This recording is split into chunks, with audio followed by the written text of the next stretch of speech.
Good morning students. Metallurgy का अपना second part start हुआ है। अभी तक अपन पढ़ चुके हैं कि सांद्रण कैसे करना था, अयस्क का डेफिनेशंस बात कर चुके हैं। अयस्क का सांद्रण करने के लिए अपन ने क्या किया था, अपन ने 4 विधियां यूज की थी। गुरुत्व पृथक्करण विधि, चुंबकीय पृथक्करण विधि, सल्फाइड अयस्क के लिए अपन ने झाग पलवन विधि यूज की थी, और उसके बाद में जो लास्ट बात की थी अपन निक्षालन या रासायनिक विधि। रासायनिक विधि में बॉक्साइट अयस्क के लिए अपन ने 3 विधियां पढ़ी थी, हॉल प्रक्रम, बेयर प्रक्रम तथा सरपेक प्रक्रम। ये तीनों ही इंपॉर्टेंट हैं, स्पेशल ध्यान देना। इसमें अभिकर्मक कौन है, कौन से का, सरपेक प्रक्रम से सफेद का, और बेयर हॉल प्रक्रम से लाल बॉक्साइट का सांद्रण किया जाता है। अब सांद्रित अयस्क से अपन क्या करेंगे, को धातु ऑक्साइड में परिवर्तित करेंगे। अगर पहले से ऑक्साइड है तो उसको अपचयन विधि से अपन धातु में चेंज कर लेंगे, परंतु अगर वो ऑक्साइड नहीं है तो अपन पहले धातु ऑक्साइड में उसको कन्वर्ट करेंगे। तो क्या लिखें, सांद्रित अयस्क को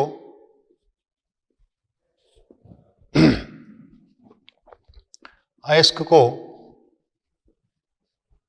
धातु ऑक्साइड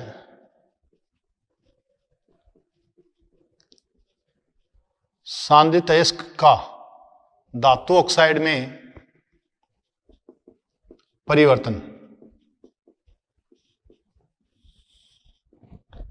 कैसे करेंगे, 2 विधियों के द्वारा करते हैं। 2 विधियों के द्वारा। कौन सी, भर्जन एंड निस्तापन। भर्जन तथा निस्तापन। कौन सी विधि, भर्जन तथा निस्तापन। भर्जन वायु की उपस्थिति में,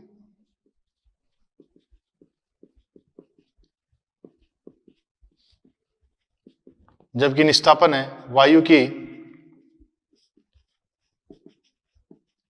अनुपस्थिति में, वायु की अनुपस्थिति में होता है। और भर्जन मेनली किसके लिए होता है, भर्जन मेनली सल्फाइड अयस्क के लिए। किसके लिए, सल्फाइड अयस्क के लिए। सल्फाइड अयस्क के लिए किया जाता है। सबसे पहले अपन बात करें, निस्तापन ले लो या भर्जन ले लो। पहला लेते हैं निस्तापन।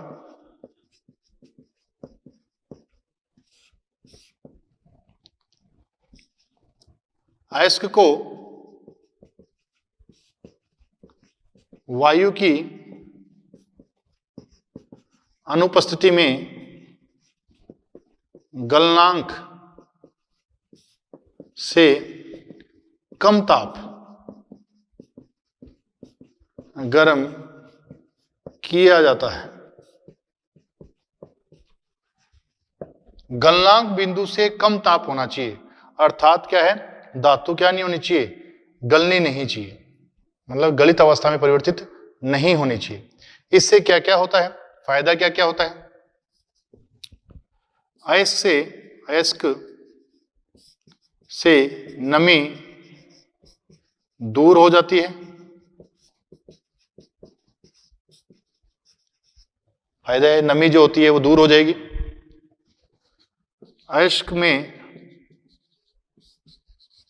उपस्थित वाष्पशील अशुद्धियां बाहर निकल जाती हैं। अयस्क में उपस्थित वाष्पशील अशुद्धियां बाहर निकल जाती हैं। अयस्क छिद्रित हो जाता है। छिद्रित हो जाएगा, अयस्क कैसा हो जाएगा, छिद्रित हो जाएगा, छिद्र युक्त हो गया।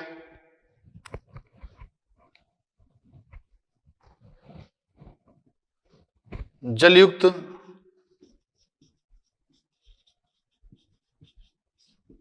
छिद्र लिख दो।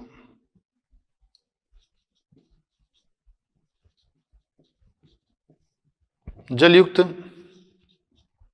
ऑक्साइड निर्जलीकृत हो जाते हैं। तो निस्तापन के अपने को क्या क्या फायदे हो रहे हैं? अयस्क में से नमी दूर हो जाएगी, अयस्क में उपस्थित वाष्प अशुद्धियां वो बाहर निकल जाएंगी, अयस्क छिद्रयुक्त हो जाता है। अयस्क कैसा जाता है? छिद्रयुक्त हो जाता है। जलयुक्त ऑक्साइड होते हैं वो निर्जलीकृत हो जाते हैं। कैसे हो जाते हैं? निर्जलीकृत हो जाएंगे। नेक्स्ट बात करें, इसमें होता क्या है?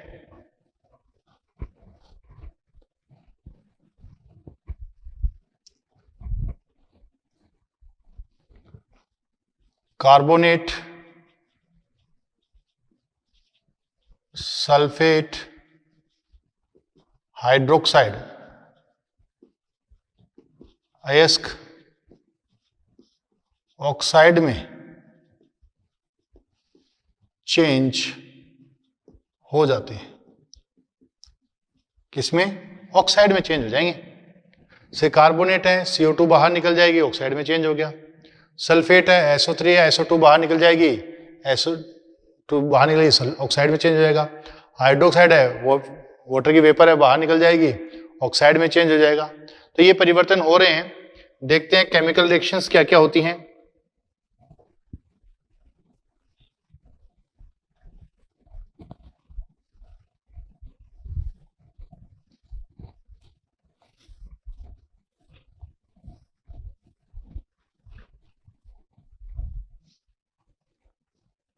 जिंक कार्बोनेट है, इसको गर्म करेंगे अपन तो ZNO प्लस CO2 में चेंज हो जाएगा। किसमें?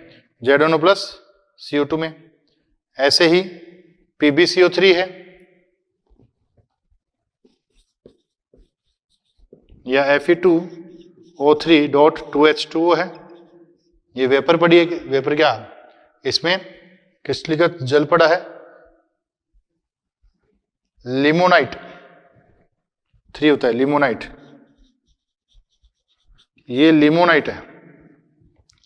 इसको गर्म करोगे PbO प्लस CO2 बाहर निकल जाएगी।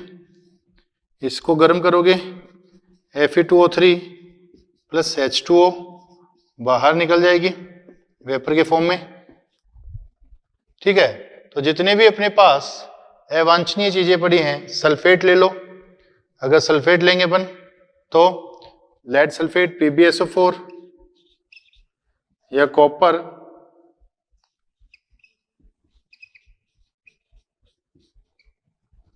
इसको गर्म करेंगे तो PbO प्लस SO3 बाहर निकल गई। इसको गर्म करेंगे CeO plus CO2 plus H2O बाहर निकल जाएगी। क्या? H2O बाहर निकल जाएगी। तो इस हिसाब से ये परिवर्तन हो जाते हैं। ये बात की अपन ने किसने? निस्तापन में बात की। अगर भर्जन में बात की जाए, किसमें? भर्जन।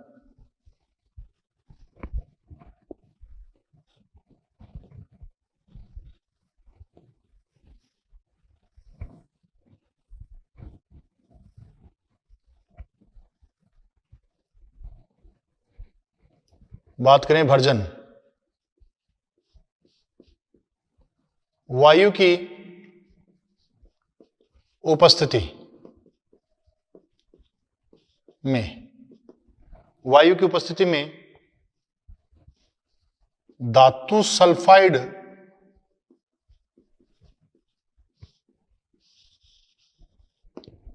ये इंपॉर्टेंट है। भर्जन मुख्यतः किसके लिए?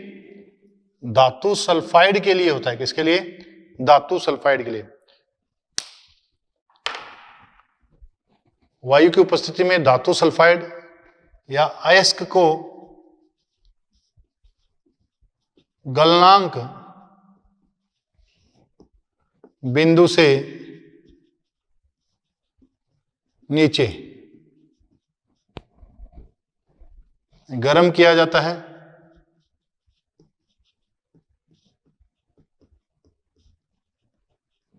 गलनांक बिंदु से नीचे गर्म किया जाता है।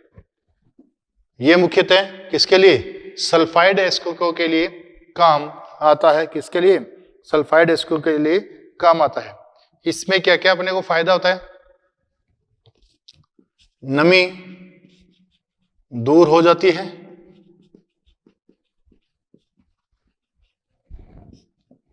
वाष्पशील अशुद्धियां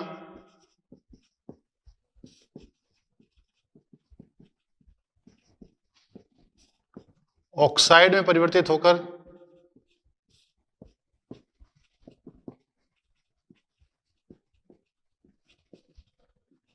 बाहर निकल जाती हैं, बाहर निकल जाती हैं, ऑक्साइड में परिवर्तित होती हैं और बाहर निकल जाती हैं।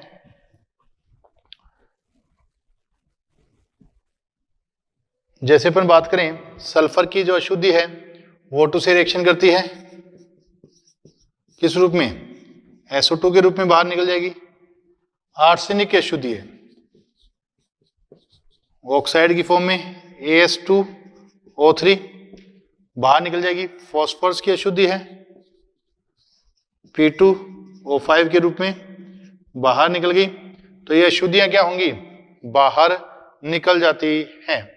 जो इनके सल्फाइड होते हैं वो धातु ऑक्साइड में परिवर्तित हो जाते हैं। क्या होता है? ऑक्साइड में परिवर्तित हो जाते हैं। और कुछ ऑक्साइड आंशिक ऑक्सीकरण के द्वारा सल्फेट में चेंज हो जाते हैं। धातुओं के सल्फाइड ऑक्सीकृत होकर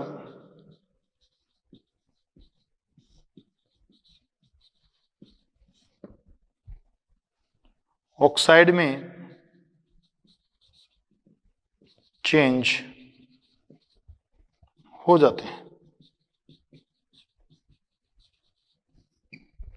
जैसे अपन बात करें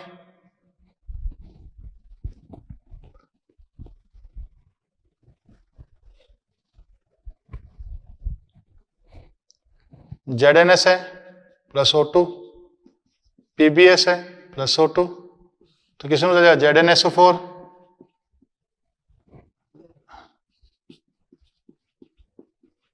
यहां क्या बन जाएगा? PbO plus SO2। और कुछ सल्फाइड्स हैं वो O2 से रिएक्शन करके सल्फेट में ZnSO4, PbS है O2 से रिएक्शन करके PbSO4 में परिवर्तित हो जाते हैं। किसमें परिवर्तित हो जाएंगे? सल्फेट में परिवर्तित हो जाते हैं। अब यहां से अपने को क्या प्राप्त हो चुके हैं? ऑक्साइड प्राप्त हो चुके हैं। क्या प्राप्त हो चुके हैं? ऑक्साइड प्राप्त हो चुके हैं। इन ऑक्साइड को अपचयन के द्वारा, किसके द्वारा? अपचयन के द्वारा अपन किसमें चेंज करेंगे? धातु में चेंज करेंगे। तो नेक्स्ट बात करते हैं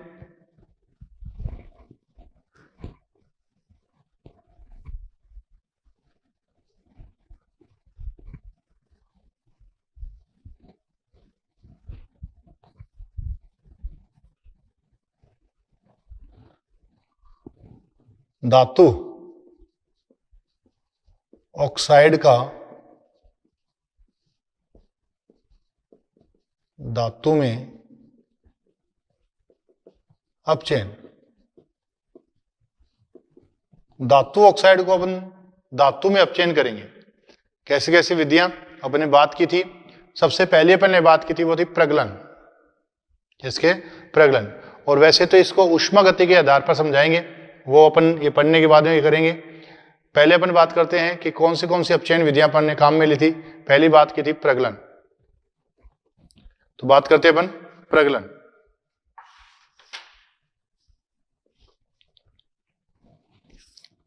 पहली है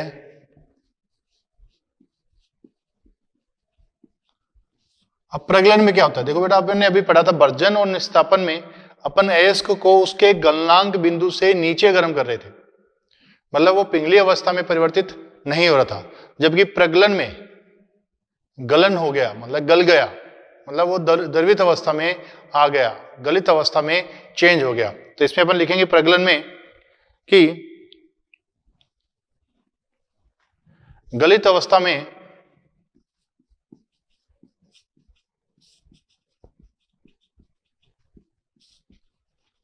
धातु के निष्कर्षण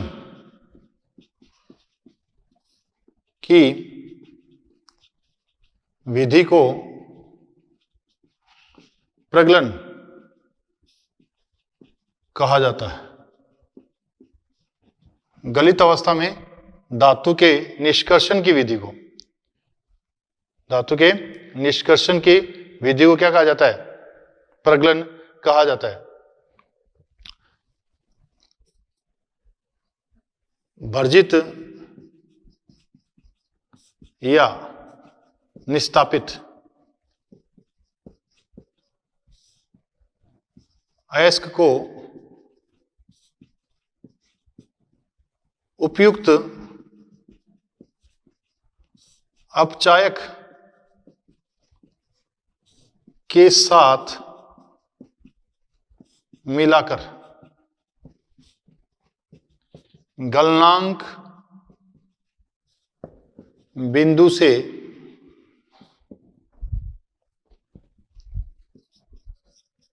ऊपर गर्म किया जाता है। तो इसमें क्या किया है? गलित अवस्था में धातु के निष्कर्षण को क्या कहते हैं? प्रगलन कहते हैं। क्या कहते हैं?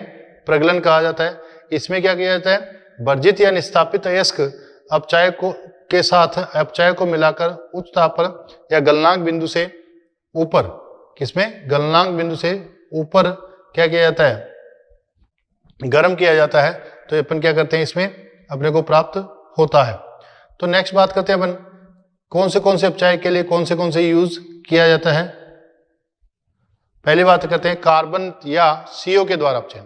कार्बन तथा CO के द्वारा अपचयन। पहला कराएंगे अपन कार्बन तथा CO के द्वारा अपचयन। कार्बन तथा CO के द्वारा अपचयन किनका करवाया जाता है वो बात करते हैं। प्रगलन में पहला पार्ट क्या आ गया? कार्बन तथा CO के द्वारा अपचयन। इसमें याद रखना प्रगलन में धातु किस अवस्था में मिल रही है बेटा? गलित अवस्था में अपने को प्राप्त हो रही है।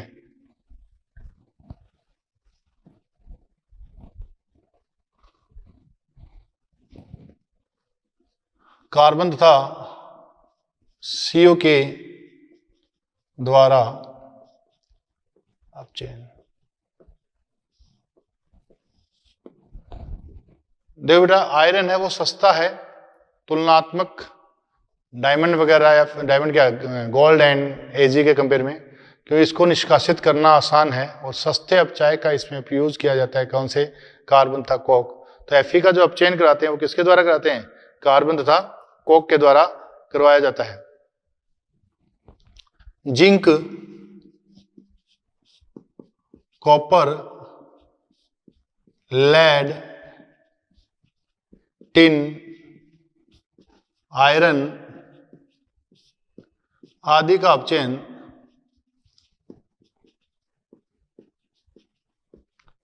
कार्बन तथा CO के द्वारा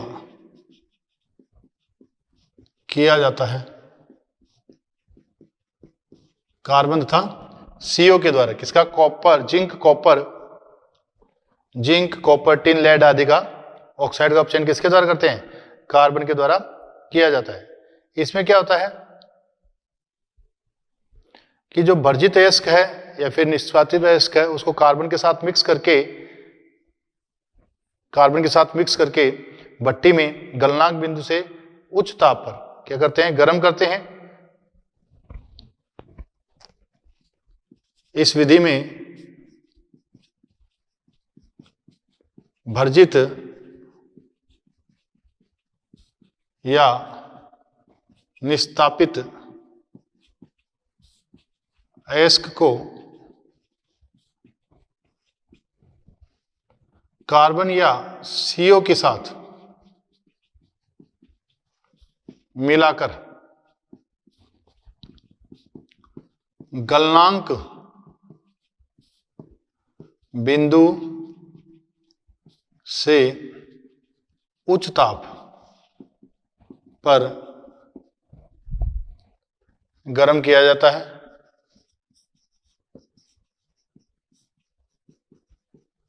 गलनांक बिंदु से उच्च ताप पर गर्म करते हैं, इसलिए यहां पर अपने को धातु किसमें मिलेगी? गलित अवस्था में प्राप्त होगी। किसमें? गलित अवस्था में प्राप्त होगी। जैसे अपन बात करें ZnO है, कार्बन लें तो किसमें बदल जाएगा? Zn plus CO।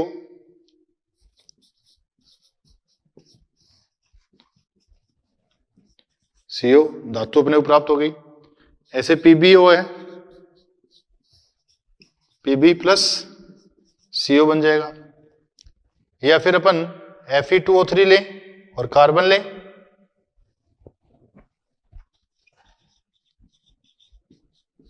या Fe2O3 का अपन कार्बन मोनोऑक्साइड के द्वारा भी अपचयन करा सकते हैं।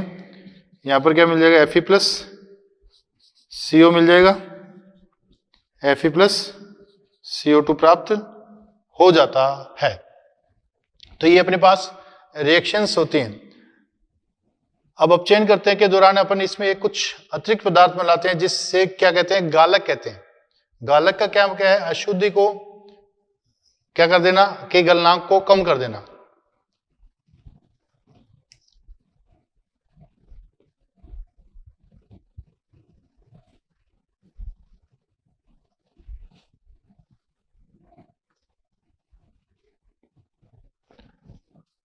अपचयन के दौरान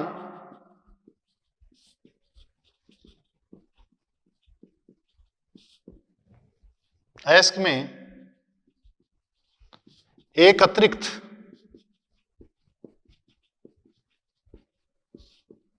पदार्थ मिलाया जाता है,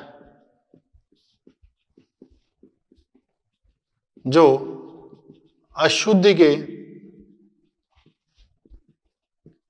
गलनांक बिंदु को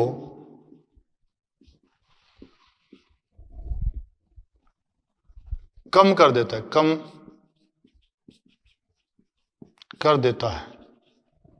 अपचयन के दौरान अयस्क में एक अतिरिक्त पदार्थ मिलाया जाता है जो अशुद्धि के गलनांक बिंदु को क्या कर देता है? कम कर देता है, जिसे गालक कहा जाता है।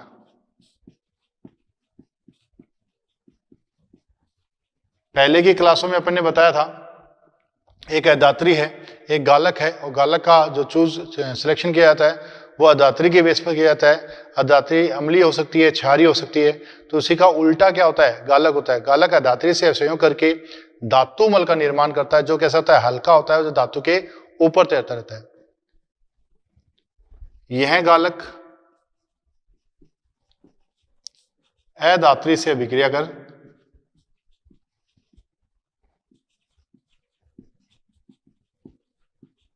अधात्री से अभिक्रिया कर धातुमल का निर्माण करता है। किसका निर्माण करता है? धातुमल का निर्माण करता है, जो हल्का होने के कारण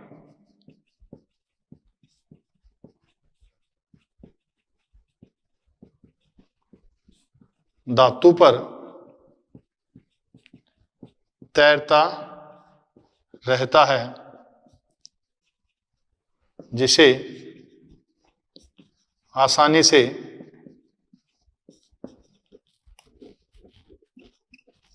अलग कर लिया जाता है।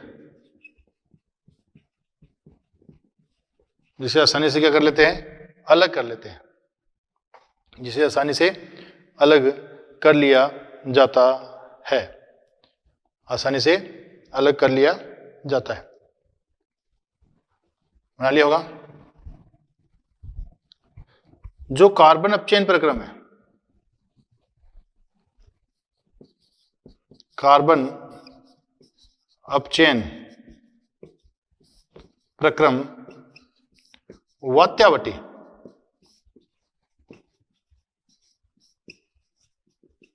होता है। किसमें होता है? वात्यावटी में होता है। अधात्रीय है, प्लस गालक, नया क्या बन जाएगा बेटा जी, धातुमल। ये पहले मैं बातें कर चुका हूं, अपन पहले की क्लास में बातें कर चुके हैं कि धातुमल और गालक में कैसे कैसे अपन डिफरेंस करते हैं। गालक का काम है इसकी मेल्टिंग एंड बॉइलिंग पॉइंट को क्या कर देना, कम कर देना। धातुमल हल्का होता है और पिंगली अवस्था में होता है, ये मेटल के ऊपर तैरता रहता है, जिसे आसानी से अलग कर लेंगे। और साथ में ही ये धातु के ऑक्सीकरण होने से बचाता है, धातु को ऑक्सीकृत होने से बचाता है। धातुमल धातु को पुनः ऑक्सीकृत होने से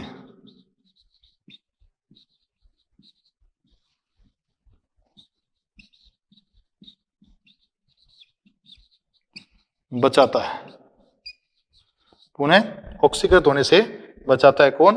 ये जो धातुमल ऊपर तैरता रहता है। नेक्स्ट बात करें, ये अपन ने किसके द्वारा अपचयन किया है, कार्बन तथा CO के द्वारा अपचयन किया है। नेक्स्ट बात करते हैं एल्युमिनियम के द्वारा अपचयन।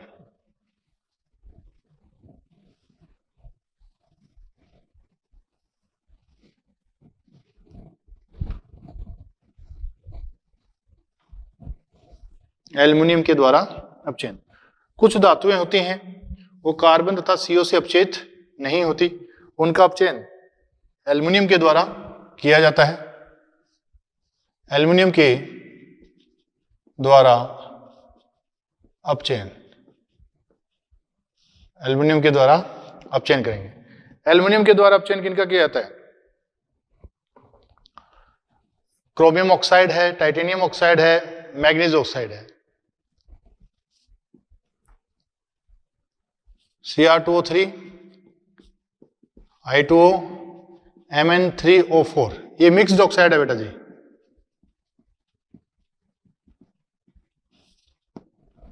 मिक्स ऑक्साइड मैंने बताए थे ऑक्सीजन फैमिली में, जो 2 या 2 से अधिक ऑक्साइड के मिलने से बने होते हैं उनको मिक्स्ड ऑक्साइड कहा जाता है। जो 2 या 2 से अधिक ऑक्साइड के मिलने से बने होते हैं उन्हें मिक्स्ड ऑक्साइड कहा जाता है। जैसे सिंदूर, Pb3O4, Fe3O4, Mn3O4, ये सारे के सारे क्या है, मिक्स्ड ऑक्साइड है। क्या है, मिक्स्ड ऑक्साइड है। Cr2O3, Ti2O3, Mn3O4 का अपचयन कार्बन तथा CO के द्वारा संभव नहीं है, कार्बन तथा CO के द्वारा संभव नहीं है। इसीलिए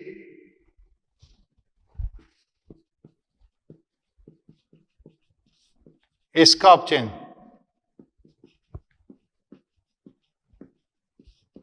एल्युमिनियम के द्वारा किया जाता है। एल्युमिनियम के द्वारा जो अपचयन किया जाता है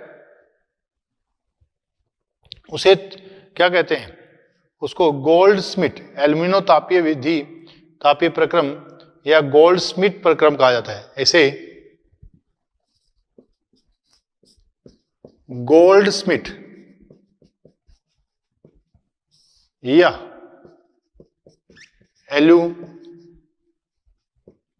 एल्यूमिनो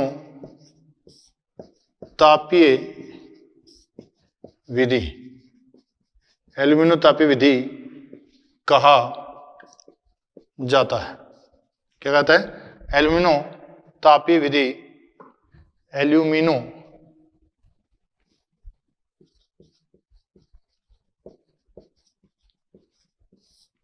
एल्यूमिनो तापीय विधि कहा जाता है। ठीक है, इसमें क्या होता है कि एल्युमिनियम की रिएक्शन कराई जाती है इनसे और इन ऑक्साइड से। इनकी बंधुता क्या होती है, एल्युमिनियम की बंधुता ऑक्सीजन के प्रति अत्यधिक होती है, इसलिए उन ऑक्साइड से ही ऑक्सीजन को कैच कर लेता है। जैसे अपन बात करें Cr2O3 प्लस एल्युमिनियम लिया तो अपने क्रोमियम प्लस Al2O3 में चेंज हो जाएगा। एल्युमिनियम की बंधुता क्रोमियम की ऑक्सीजन के प्रति क्रोमियम की तुलना में अधिक होती है, अधिक होती है। ऐसे अपन बात करें Mn3O4 और एल्युमिनियम की अभिक्रिया कराई तो इसमें क्या बन जाएगा, Mn प्लस Al2O3 प्राप्त हो जाता है। क्या, Al2O3 प्राप्त हो जाता है। इसको अपन ने क्या है, ये विशेष ऑक्साइड्स के लिए ही इसका उपयोग किया जाता है। इस विधि में क्या होता है, अत्यधिक, यह है विधि अत्यधिक ऊष्मा क्षेपी होती है। अत्यधिक ऊष्मा क्षेपी होती है, इसलिए इसमें मिश्रण का तापमान बहुत ज्यादा प्राप्त होता है, बढ़ जाता है। इसलिए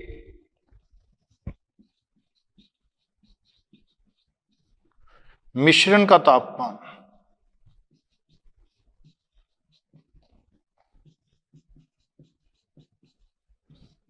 अत्यधिक बढ़ जाता है। मिश्रण का तापमान अत्यधिक बढ़ जाता है। इसे क्या कहा जाता है, गोल्डस्मिथ विधि या फिर एल्मोनो तापी विधि कहा जाता है। नेक्स्ट अपन बात करें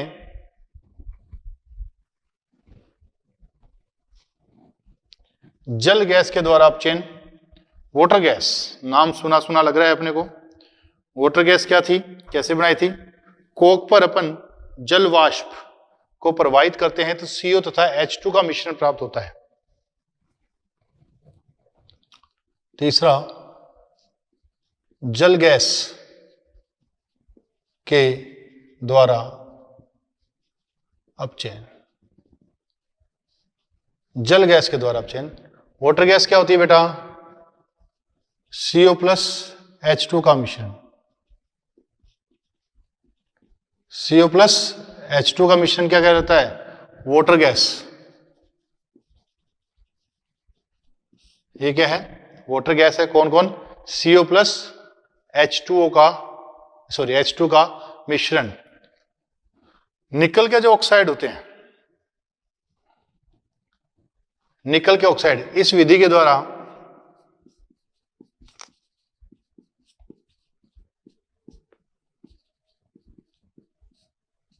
मुख्यतः निकिल ऑक्साइड NiO का अपचयन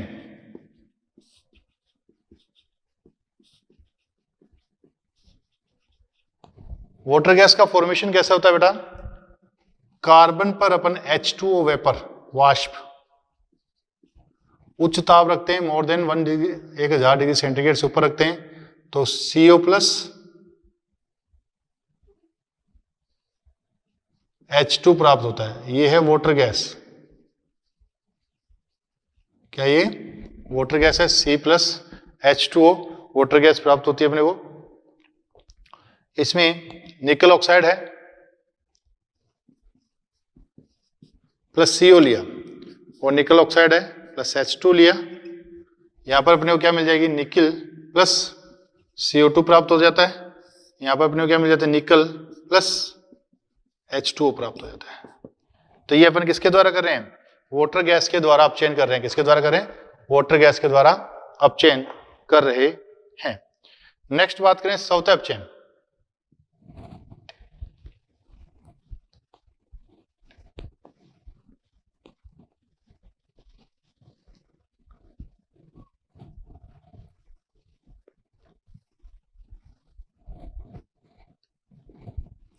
फोर्थ बात करें स्वतः अपचयन।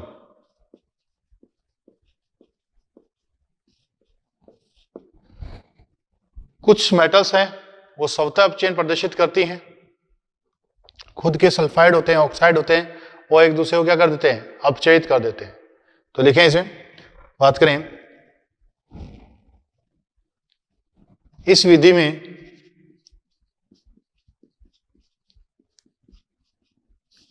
Pb लेड के सल्फाइड है, Hg Ag तथा कॉपर इस विधि में Pb, Hg, Ag तथा कॉपर के सल्फाइड एस्क का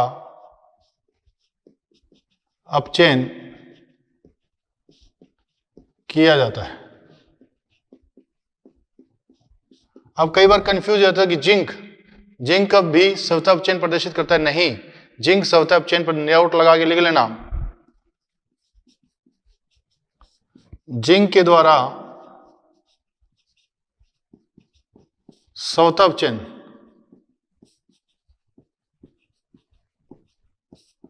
प्रदर्शित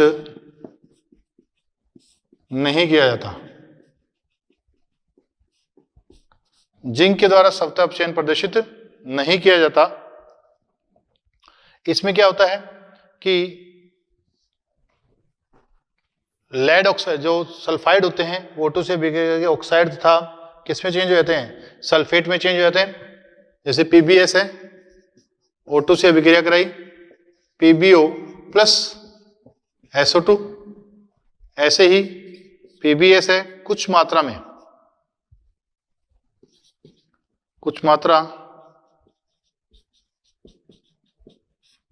किसमें, PbSO4 लेड सल्फेट में चेंज हो जाती है। अब बचा हुआ जो PbS है वो PbO से रिएक्शन करता है, या PbS है वो PbSO4 से रिएक्शन करता है। तो यहां पर मेरे को क्या मिलता है, Pb प्लस SO2 प्राप्त हो जाता है। यहां भी मेरे को क्या मिलता है, Pb प्लस SO2 प्राप्त हो जाता है। दोनों अभिक्रियाओं में क्या होगा, मेरे को ये मिल जाएगा।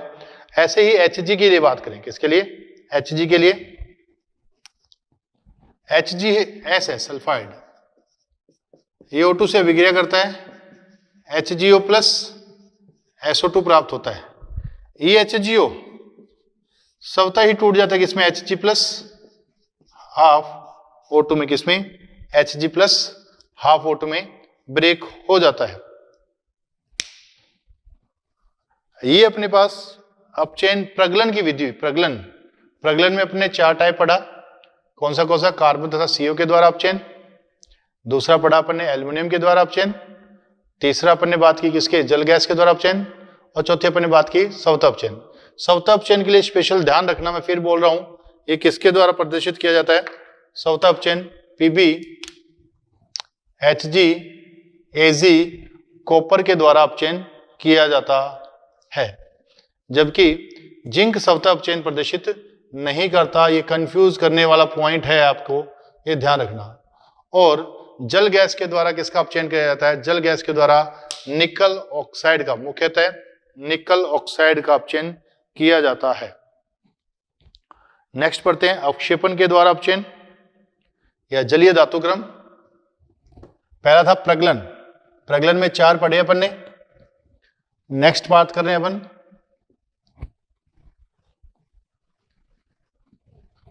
जलीय धातुक्रम।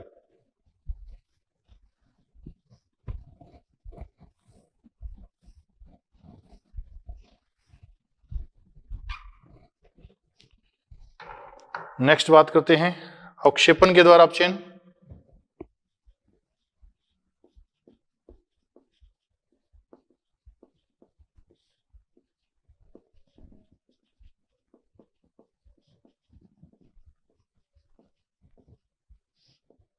अवक्षेपण के द्वारा अपचयन या फिर इसको बोलते हैं जलीय धातुक्रम।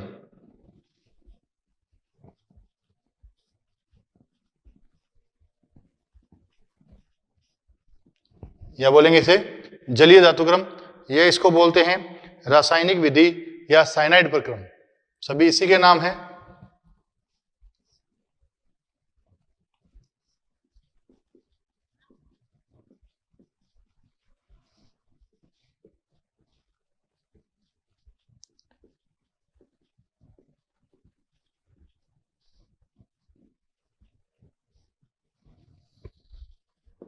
तो अवक्षेपण के द्वारा अपचयन, जलीय धातुक्रम, रासायनिक विधि या साइनाइड प्रक्रम। इस विधि के द्वारा इस विधि के द्वारा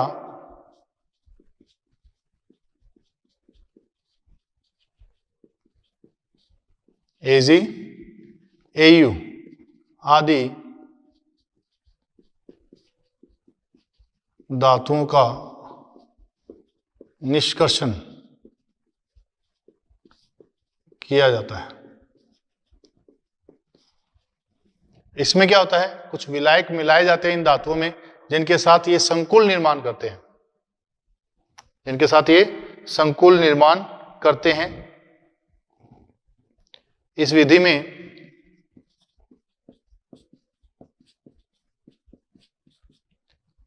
धातु के संकुल निर्माण की प्रवृत्ति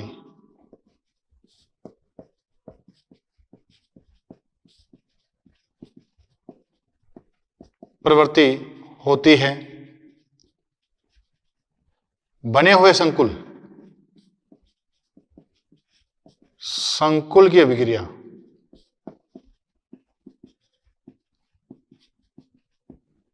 अधिक विद्युतधनी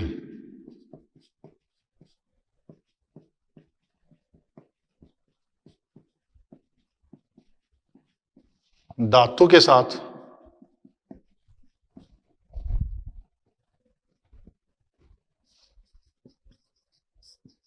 करवाई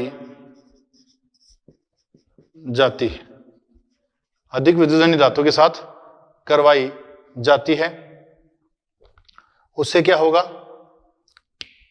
जैसे अपन रिएक्शन करके देखें, Ag2S है, इसकी अभिक्रिया अपन ने NaCN से कराई तो क्या बन जाएगा, AgCN का होल ट्वाइस +1 प्लस Na2S बन जाएगा। यहां वायु प्रवाहित की जाती है। वायु का प्रवाह क्यों किया जाता है, क्योंकि वायु अगर रहेगी तो ये Na2S से अभिक्रिया करके इसको सल्फेट में चेंज कर देगी, वरना वायु की अनुपस्थिति रहेगी तो ये इससे वापस रिएक्शन करके रिएक्शन को उत्पन्न नहीं कर देगा। इसलिए वायु का प्रवाह इसलिए होता है कि ये O2 से रिएक्शन करता है, Na2SO4 में चेंज हो जाता है। किसमें, Na2SO4 में चेंज हो जाएगा, जो इसको वापस अभिक्रिया करने नहीं देती। अगर ये बने हुए संकुल को क्या करते हैं अपन, इस बने हुए संकुल को अपन अधिक विद्युतधनी तत्व जैसे AgCN का होल ट्वाइस, इसकी अभिक्रिया अपन किससे करा दें, जिंक से करा दें। तो मेरे को क्या मिल जाएगा, ZnCN का होल 4 Na2 ZnCN का होल 4 बन जाता है और साथ में Ag अवक्षेपित हो जाती है। यहां पर क्या होगा, Ag अवक्षेपित हो जाएगी। तो ये अपने पास अपचयन की 2 विधियां हो चुकी हैं। नेक्स्ट विधि अपन अगली क्लास में करेंगे। आज के लिए इतना ही, मिलते हैं नेक्स्ट क्लास में। Thank you.